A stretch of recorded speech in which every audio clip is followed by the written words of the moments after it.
No episódio passado, a gente falou com a Azaf, que é estudante de filosofia e artista, sobre como essas duas artes se entrelaçam. Hoje, a gente trouxe um outro artista de outro gênero para discutir um pouco mais esse tema. Mas antes, roda o VT. Hoje vamos explorar a filosofia e como seus ensinamentos podem ser aplicados na vida cotidiana. A filosofia é um estudo fundamental da natureza, da realidade, do conhecimento e da existência. Desde a antiguidade, os filósofos como Sócrates, Platão e Aristóteles vêm buscando respostas para grandes questões da vida, investigando a ética, a lógica, a metafísica e a estética. Os ensinamentos filosóficos oferecem ferramentas práticas para a vida cotidiana. A ética, por exemplo, ajuda a orientar as nossas decisões morais e tratar os outros com respeito e justiça. O estoicismo é uma escola filosófica que prega a resiliência emocional e o foco no que podemos controlar. Pode ser aplicado para lidar com desafios e adversidades. A filosofia também pode encorajar e nos questionar a refletir, promovendo uma vida mais consciente e intencional. A filosofia é estudada em universidades ao redor do mundo, onde acadêmicos investigam as questões profundas e complexas, além das instituições acadêmicas. A filosofia também é discutida em clubes de literatura, grupos de discussões em cafés e eventos comunitários que promovem o pensamento crítico. Iniciativas como Filosofia na Rua trazem debates filosóficos para o público, tornando a filosofia mais acessível a todos. A filosofia não é apenas uma disciplina teórica, é a prática no que podemos enriquecer a nossas vidas, ajudando-nos a encontrar sentido e fazer as escolhas mais conscientes. Bom dia, boa tarde, boa noite. Sejam muito bem-vindos ao Meia Hora, seu podcast de cultura pop em 30 minutos. E eu sou o Rafael. Eu sou o Rogério. Sejam muito bem-vindos, obrigado pela audiência. E, gente, hoje o nosso convidado é a própria Barbie, assim, porque ele é professor de filosofia, ele é psicanalista, poeta e ainda vocalista da banda Striga. Striga, falei certo, né? Striga. É, professor Caio Cabreira, né? Caio Felipe Cabreira. Caio Cabreira. Então Aplausos. seja muito bem-vindo. E aí, gente? Rafael, Rogério. Prazer. Vocês? Tá bem, cara? Tô muito bem. Agora, melhor ainda conversando com vocês. Já teve um bate-papo ali antes. Né? Fala Foi um pouquinho legal. mais perto do microfone, por favor. Sim, vamos lá. Tá melhor aí? Vamos que Cara, vamos. pra começar, explica um pouco como você concilia tanta coisa. Então, é difícil. Acho que a gente acaba tendo que fazer certas amizades com ansiedade, pânico, né? Alguns remédios, mas brincadeira à parte, assim. Eu acho que isso começou depois da pandemia. Acho que essa tanto de coisa, né? Essa multiplicidade de coisas começou a surgir assim depois da pandemia. Mas acho que é um trabalho um pouco dietético. A gente tem que conseguir, às vezes, começar a equilibrar. Eu ando muito sobrecarregado, assim. Agora eu estou num processo de deixa eu ver o que eu tiro, né? O que eu trabalho menos. Acho que algumas coisas como, por exemplo, banda, por exemplo, né? Ela cobra da gente não só o trabalho artístico, mas também um certo trabalho psicológico, porque você tem que, sabe, negociar show, resolver problemas internos da banda, né? E assim, uma série de outras coisas, dinheiro, né? Enfim, cachê, essas coisas todas, assim. Então tem que um pouco, como eu falei, né, fazer uma espécie de dieta, olhar o que é mais importante, assim, e se encaixar aí. Você, concilia bem as duas coisas? Tipo, isso eu faço por hobby, lazer, ou você faz tudo isso por profissão?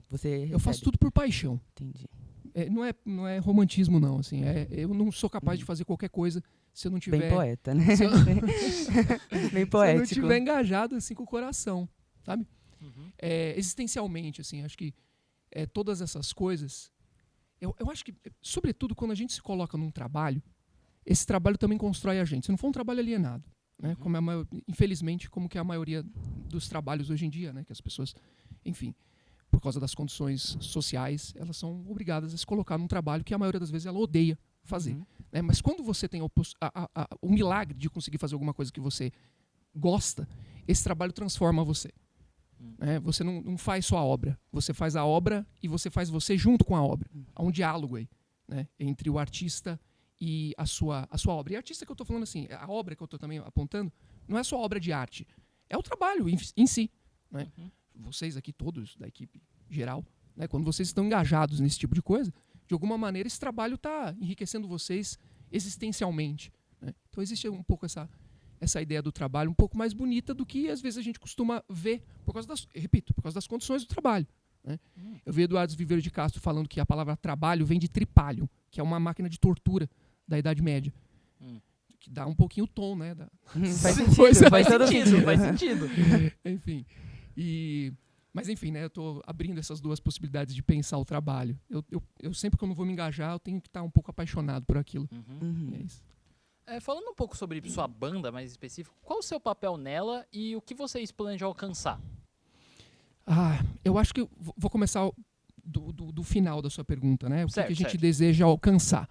Eu acho que eu acabei respondendo um pouquinho isso agora. Eu acho que o que eu desejo alcançar, né? Não posso falar por todos os membros da banda, mas Você é vocalista, né? eu canto, eu componho também. Que eu acho que é um dos grandes prazeres, inclusive, compor. Né? Nem tanto cantar, mas compor pra mim é muito gostoso. Depois a gente fala sobre isso. Entendi. Né? Mas eu almejo deixar alguma coisa, assim, no sentido de deixar uma obra interessante, estética, para as pessoas poderem, enfim, experimentar aquilo, né?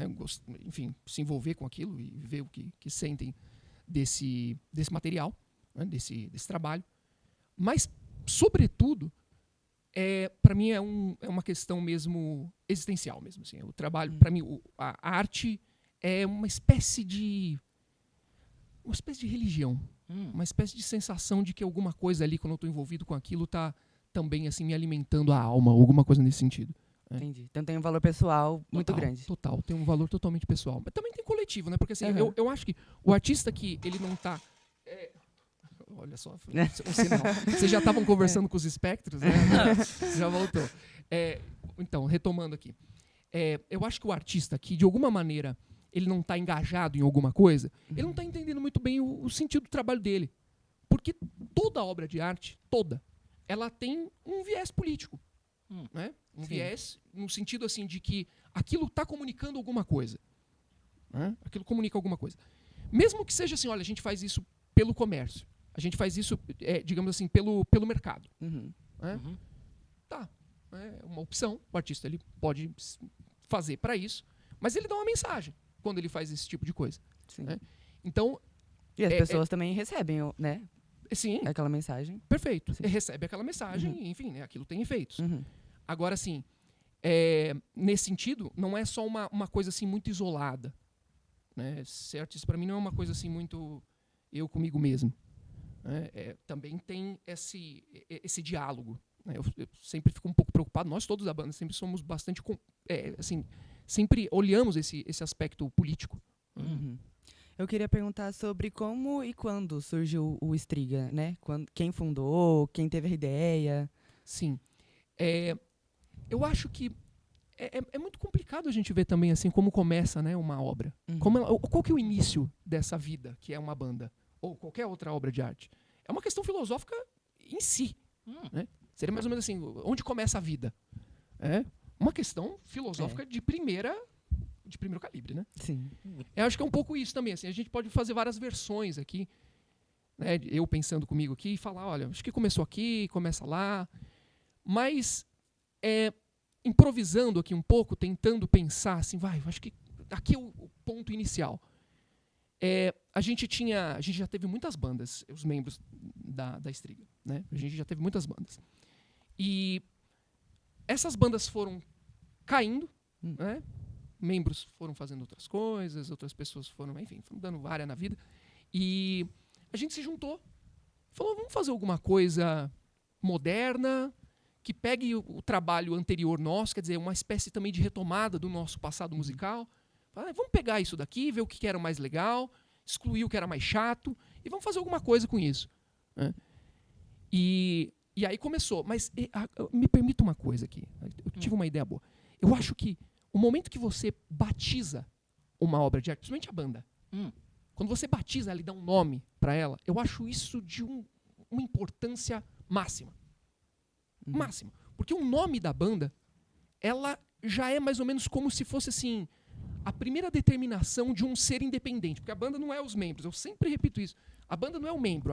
A banda é uma coisa separada. É um ente particular. Então a banda então, tipo, você pensa que o nome da banda necessariamente precisa ter um significado?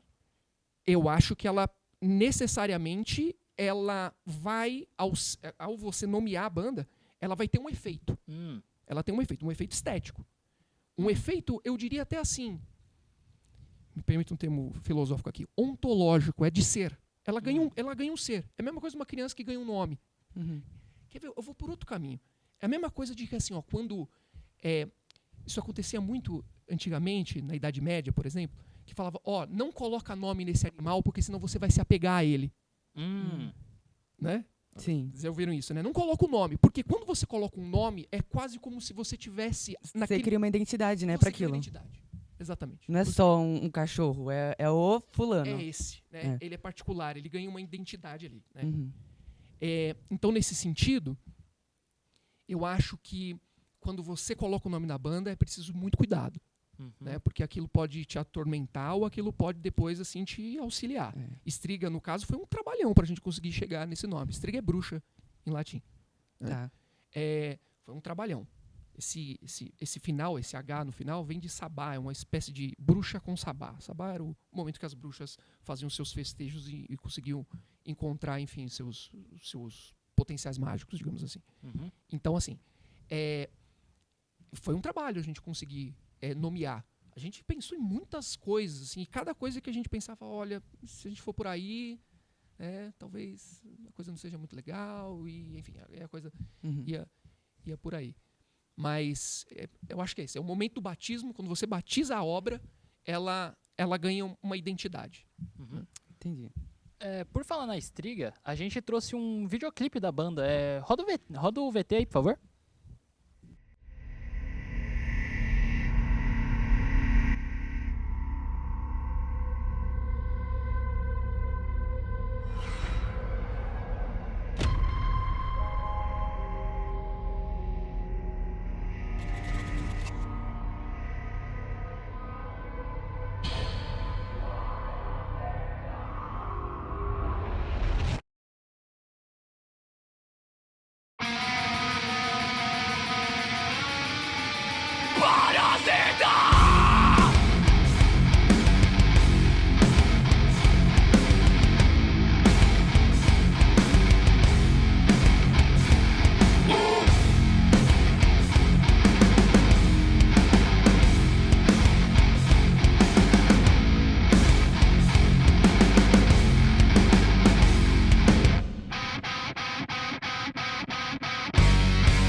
Cara, falando... É um videoclipe muito bom, inclusive. Esse é o Vocês de- assustaram? Ficaram assustados? Ou não? Esse é o Não, de não, é porque Parasita, eu né? escuto esse tipo de música. Não esse tipo especificamente, mas eu paguei pau, inclusive, pro mano com a camisa do Korn, porque eu só não vim com a minha porque tava lavando. Aham. Falando como músico, assim, é que eu sou guitarrista. Eu tenho uma banda, inclusive. A gente brinca, mas, enfim. Uhum. Como você treina esse vocal? Porque eu quero aprender. É uma questão, né? É uma Tem questão. tem muitos...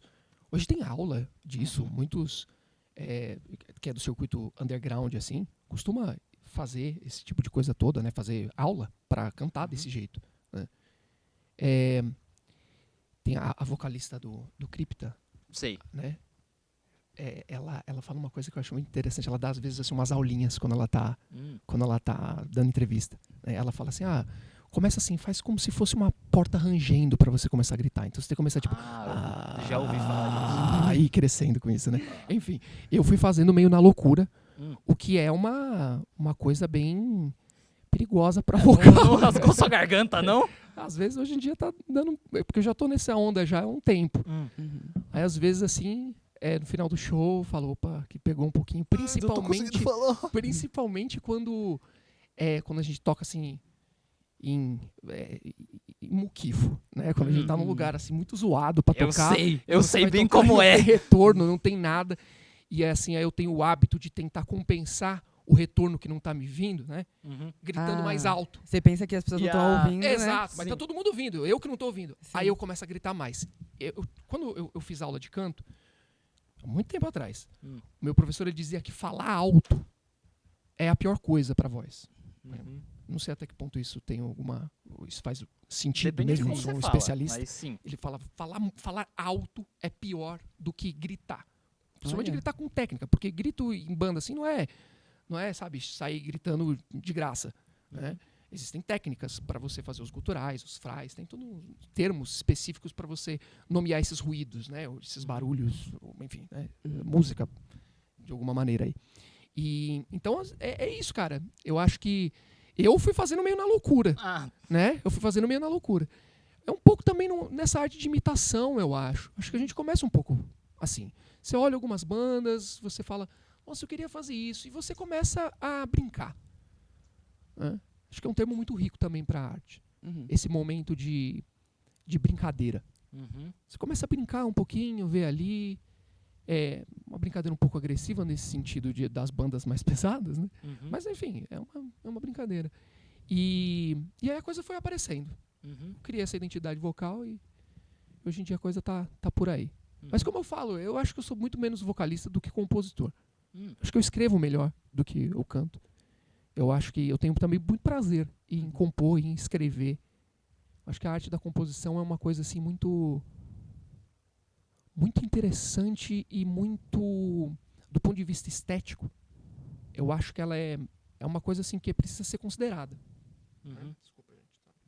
Fala aí. Falando sobre suas composições, principalmente qual o tema delas? Então, depende muito da música, né? Mas eu acho que existe na Estriga uma certa linha de composição. É mais ou menos aquilo que eu estava falando para vocês, né? De como que o nome da banda, ela traz uma certa essência, e não dá para você falar qualquer coisa. Sei lá, deixa eu tentar pensar aqui uma coisa. Deixa eu tentar um exemplo. O Charlie Brown Jr., vamos pensar de um tema assim que seria muito estranho se o Charlie Brown tocasse assim, sabe? Sei lá, tipo moda. Entendeu? Verdade. Se ele começasse a falar de moda, de como que uma roupa é interessante, você fala que é isso? O que está acontecendo com eles? Porque é um tema assim, eu estou dando um tema de cabeça de improviso aqui, né? Mas eu acho que é um pouco isso. Então assim, a Estriga ela tem algumas vertentes da composição, como ela costuma ficar, assim, né? De como que a gente costuma o tema da composição. Né? Então, tem a questão ambiental, pra gente isso é muito interessante. É muito forte pra Estriga. Tem a questão do misticismo ligado aos cultos da natureza, né? Que a gente nomeia como paganismo. Né? Existe isso. Mas não é só isso, assim, porque a Estriga tem uma verve, assim, tem um veio que é do próprio misticismo mesmo. Né? É o contato com o divino de maneira direta, né? Que a gente tenta fazer por meio da música. Isso pra gente é uma coisa importante. Né?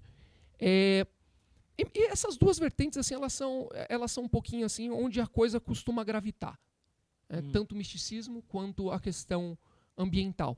E é por isso que ela tem, no final das contas, tanto uma questão individual, né? Você escuta, você tem uma experiência própria, como você faria com qualquer banda, qualquer música, qualquer obra de arte, você tem um envolvimento pessoal com aquilo.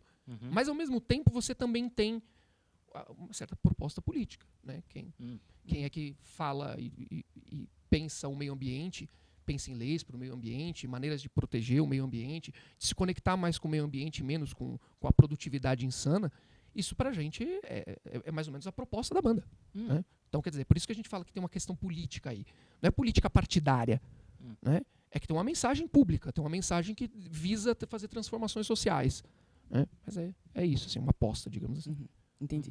Gente, esse foi o videoclipe de Parasita que a gente assistiu aqui, né? Sim. E vão lá no vídeo dele, comentem, engajem. Se você estiver gostando também do episódio de hoje, comenta, curte, compartilha e fica ligado aqui para os próximos episódios também. E eu achei engraçado no clipe, porque, tipo assim, aqui você tá de blazer, tá serinho, lá você tá todo roqueiro. Você meio que criou um alter ego, assim, para você participar da banda, esse alter ego meio artístico? Eu acho que sim. Eu fui percebendo isso nos últimos tempos, assim. Eu achava que não ocorria isso. E eu comecei a observar outras bandas do circuito se isso ocorria também. Tipo quais? Dá alguns exemplos. Tem muitas bandas muito boas no circuito underground. Eu acho que a coisa costuma acontecer no underground, inclusive. A música boa costuma acontecer no underground. Música boa que eu digo, do metal. Né? Dessa linha do rock e do Você metal. acha que, tipo assim, que tem uma discussão muito grande sobre o rock, que ele saiu bastante do mainstream, né? Tipo assim, ele era muito mainstream e agora tá bem... Falam até que tem uma morrida. Qual a sua opinião também sobre isso? Tipo? Sim. Eu vejo mais ou menos nessa linha. Eu acho que houve uma maneira de acoplar o rock para esse mainstream. Eu acho que ele se tornou uma mercadoria mesmo. E ele foi perdendo o seu potencial criativo, ele foi perdendo o seu potencial disruptivo, ele foi perdendo o rock, sua característica de rebeldia, ele foi perdendo tudo aquilo que seria, assim, digamos que da essência do rock. Aí que fala a morte, né? Aí que é a ideia de morte do rock, do metal. Por quê? Porque ele perdeu a essência. Ele não é mais o que ele deveria ser. Não é que uma obra ou um projeto, um estilo, ele esteja num estado assim morto que ele não possa ser revivido. Né?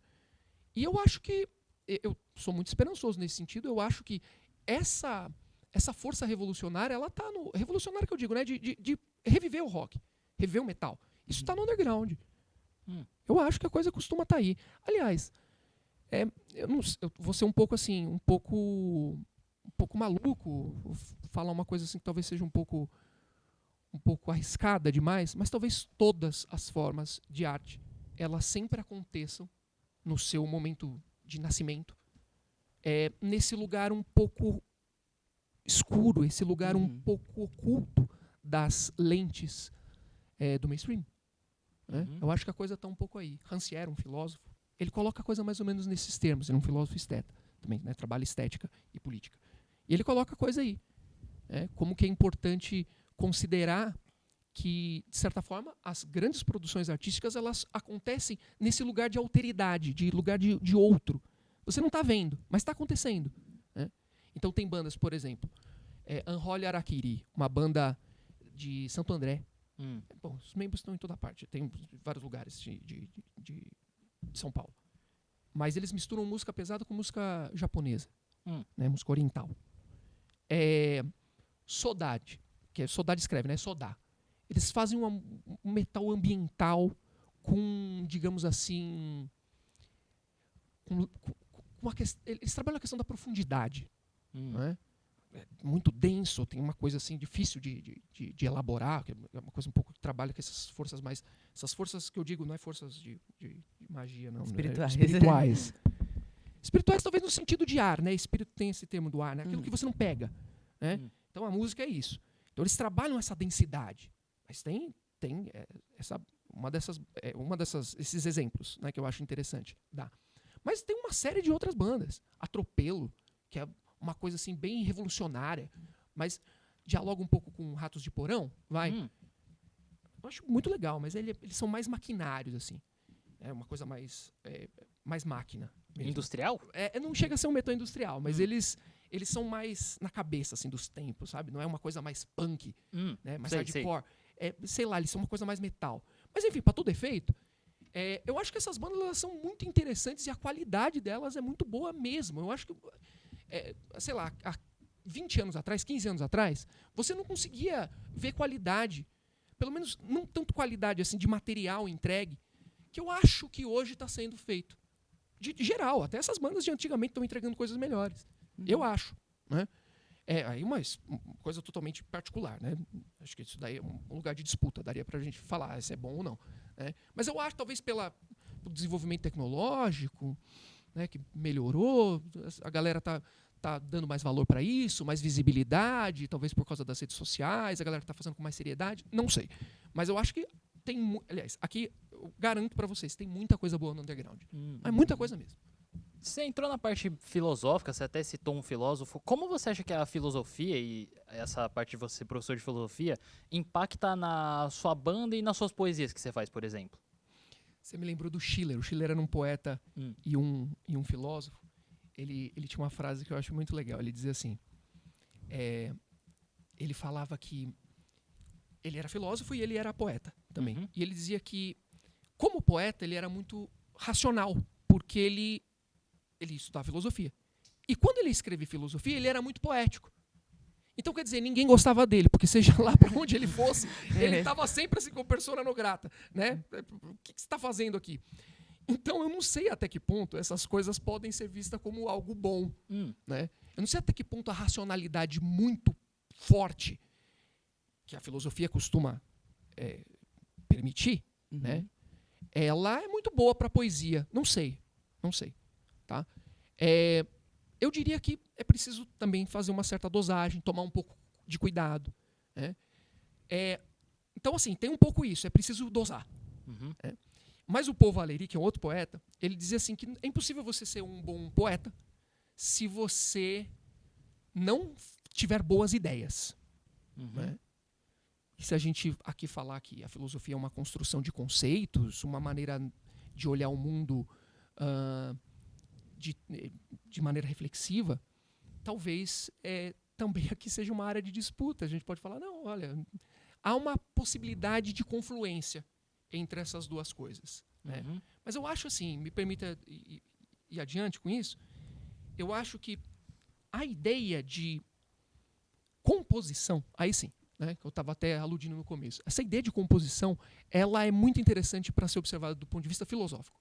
Ela está na arte, composição, todas as áreas fazem composições, tem composição na música, tem composição no teatro, tem composição na pintura.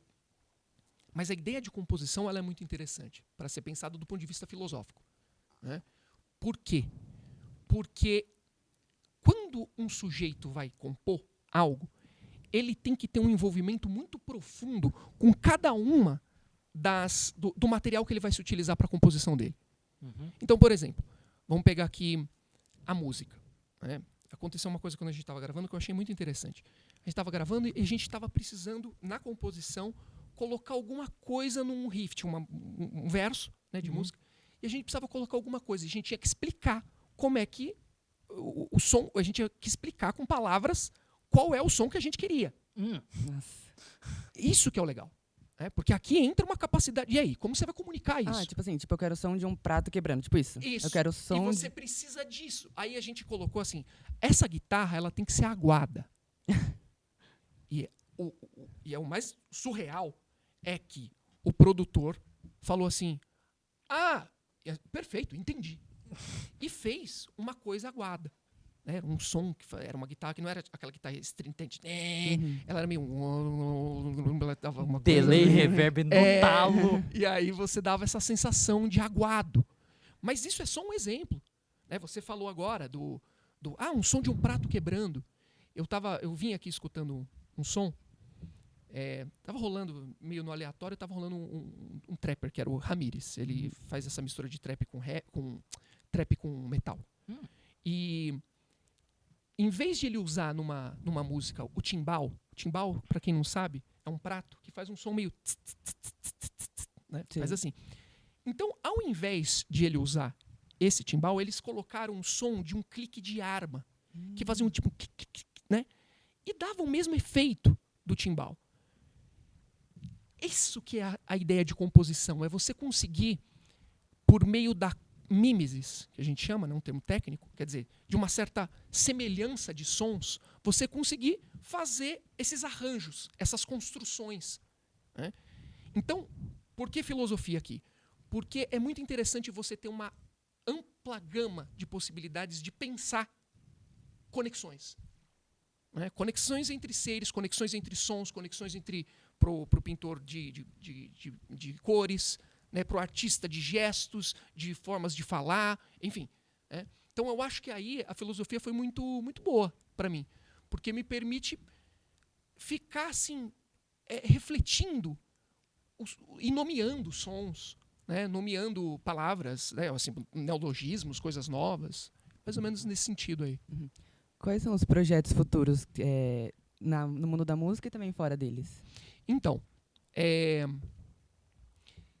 tem bastante coisa, né? Quando a gente estava conversando aqui, tem muita coisa que eu ando fazendo. Uhum. Eu sou professor de psicanálise hoje, eu faço doutorado na UFABC e atendo também, sou psicanalista clínico. E a gente está gravando agora, no caso da música, a gente está gravando agora o nosso álbum, não tem nome ainda. A gente começou já a gravar, tem as primeiras músicas. A gente está fazendo bastante show. Bastante show. Acho que deve ter pelo menos assim 2, 3 shows por mês na Striga. Não é bastante, assim, para uma banda underground, que a gente tem outras coisas que faz, a gente não faz exclusivamente isso, tá legal. Já tá melhor que a minha. Sim. E tá fazendo pouco show você? Fiz um na vida. Dá pra, né, ampliar um pouquinho Dá. esse rolê. Mas enfim. Então assim, na música é isso. A gente tá gravando agora, né? Divulgando bastante o trabalho. Tem possibilidades de ir para outros, para ir para fora, inclusive. A galera tinha chamado a gente para uma possibilidade de fazer uma turnezinha na Europa. A gente está calculando um pouquinho isso, se faz sentido, se cabe no bolso, sabe? Essas coisas todas. Mas está um pouquinho nessa mão, assim. A gente está divulgando o trabalho.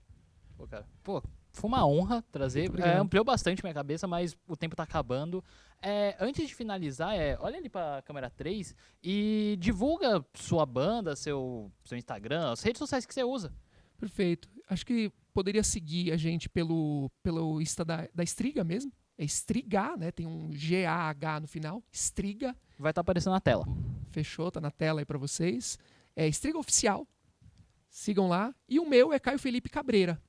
Tá? Também siga no Instagram, a gente tá por lá, mas a gente tá também em todas as outras plataformas. Quem quiser escutar o som, né? A gente tá no Spotify, a gente tá no YouTube, tá? Em geral. Beleza? Isso. Obrigado, professor, Obrigado. por ter aceitado o convite. Obrigado a você que está assistindo. Siga a Fapcom aqui no YouTube, no Instagram. Fique ligado para os próximos meia hora e para os próximos conteúdos que vem aí, que vem muita coisa legal, tá bom, gente? E é isso, obrigado. E foi isso. Esse foi Meia Hora. Tchau.